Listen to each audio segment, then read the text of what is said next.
minister, teie poolt on siis 2020. aasta juulis muudetud selle seaduse paragrahvi 2 eriti ohtliku ja uudse ohtliku nakkushaiguste tunnuste loetelu sõnastust.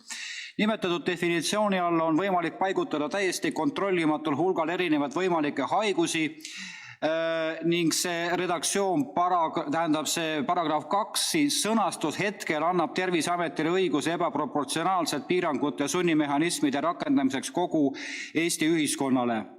Ja mitte ainult see muudatus, mida te planeerite praegu, vaid need sunnimeetmed on ka praegu. Kaitseväes sunnitakse sundvaktsineerimine, sama on Olerexi töötajatel, politsei on surve all, et nad peate vaktsineerima. See on hullumeelsus, mis praegu toimub. Palun, minister Kiik, lõpetage viivitamatult sundvaktsineerimine ja võtke see seaduseelnõu tagasi. Te ei tea seda veel praegu, kas siis te ei tea veel seda, et praegu on rahvas aetud sõna otseses mõttes tagajalgadele?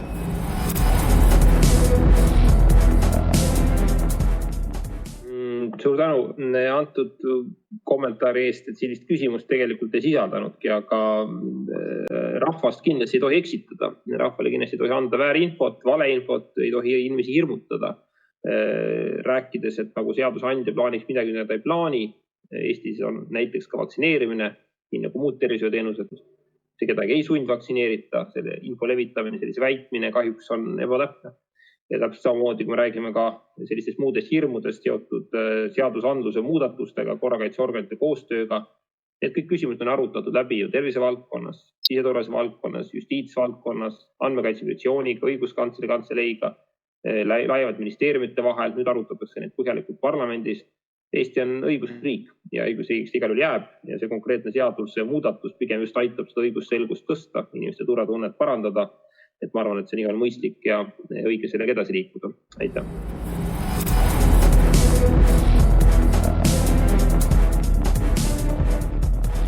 Jah, ma olen Kaitseväe juhatajaga, ma arvan, rohkem kui üks kord sellisel teemal arutanud, et Kaitsevägi, kus toimub käsuliin ja kaitsevõime tagamine, Eesti julgeoleku tagamine, minu arvates mõistlik, minu isiklik seisukoht on mõistlik, et need, kes peavad tagama meie Eesti riigi julgeoleku, teevad ka kõik selleks, et nad võimelised seda tervise seisukorrast tulenevalt teha.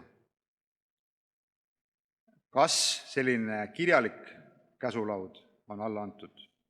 Ma jään selle vastuse praegu võlgu, aga me saame seda härra kindraliga arutada. Aga minu isiklik seisukoht ja kaitseministrina olen mina arvamusel, et see on absoluutselt normaalne, et Kaitsevägi koos ajateenistujatega on vaktsineeritud. Aitäh!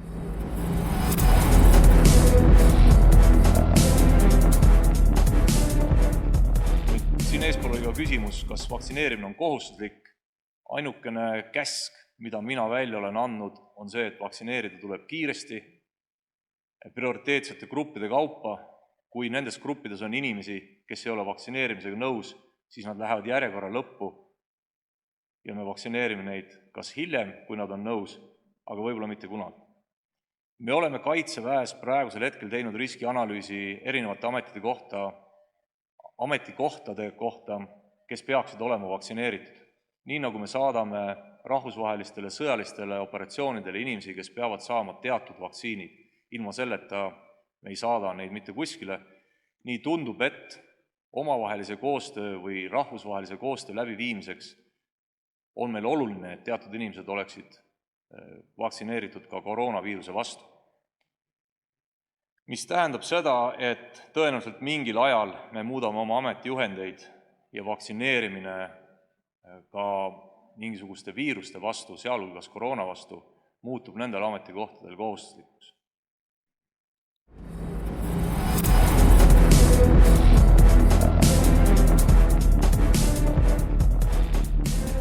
Austatud minister, ma kuulan teie juttu, et Eestis sundvaktsineerimist ei toimu.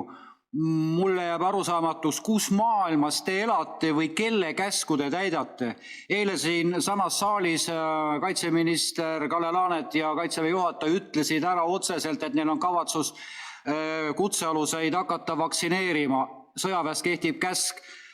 ja ülema käsk on täitmiseks.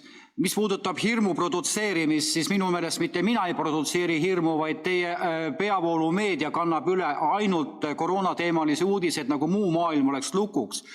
Palun võtke tagasi see tänane eelnõu, sest see on põhiseaduse vastane ja oluline.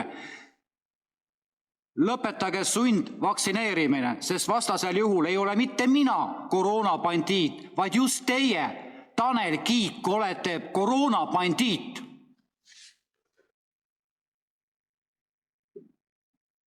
Aitäh. Küsimus oli vist see, et millises maailmas elame. Ma arvan, et kõik elame ühises maailmas. Üks maakera meil on, kus peal toimetame, samamoodi üks riik, mida selles konkreetses kriisis hoiame ja välja juhime. Sundvaktsineerimist, nagu enne viitasin, tõepoolest Eesti seadusandlus ette ei näe. Ta ei kujuta hästi ette, kuidas see saaks ka välja näha. Kinnitan, et seda ka ei tule. Vaktsineerimine on vabatahtlik. Alati inimesel on õigus ja võimalus vaktsineerimisest keelduda, kui ta seda õigeks ja vajalikuks ei pea. Küll aga soovitan soojalt enda ja teiste tervist kaitsta läbi vaktsineerimise. Igal juhul see on terviseteadlik mõistlik valik ja aitab meid sellest kriisist, epideemiast kiiremini välja. Ma arvan, et ma seda teist poolt, mis puudutab koroonabandiite, pikemalt ei hakka kommenteerima.